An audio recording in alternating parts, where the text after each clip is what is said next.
दंगेकरांनी काँग्रेसला सोडचिठ्ठी दिली आहे आणि त्यानंतर विरोधकांनी टीकास्त्र सोडलंय।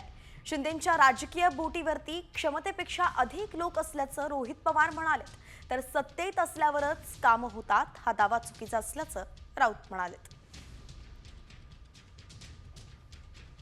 की शिंदे साहेबांची जी काय राजकीय बोट आहे ती जड झालेली आहे, क्षमतेच्या बाहेर जायला लागलेली। भाजपचं तसंच झालंय, दादांचं तसंच झालंय। जे लोकांच्या हितासाठी लढणारे ते मात्र या बाजूला या पक्षाच्या या सरकारच्या विरोधात तिथे लढत आहेत। अशात दंगेकर सारखा सामान्य लोकांचा कार्यकर्ता जर आज सत्तेत जाण्यासाठी तिथं जर एखाद्या पक्षामध्ये प्रवेश करत असेल, विचार बदलत असेल, तर ज्या वेळेस ते निवडून आले होते लोकांनी त्यांच्याकडे एका विचाराला बघून निवडून दिलं होतं, त्या विचाराला कुठेतरी गद्दारी होईल असं माझ्यासारख्याला वाटतं। जोपर्यंत निर्णय होत नाही तोपर्यंत याच्या खोलात जाऊन आपल्याला काय सांगता येणार नाही।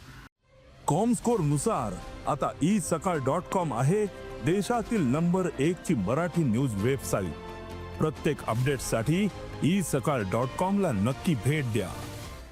ज्याला पक्षाने भरपूर काही दिलेलं असतं त्या कार्यकर्त्यांसाठी धक्का असतो। ते काही सत्तेवर असल्यावरच कामं होतात हा दावा चुकीचा आहे। दंगेकरांचं संपूर्ण राजकारण हे विरोधी पक्षात गेलेलं आहे आणि विरोधी पक्षानंच आजचा दंगेकर निर्माण केला।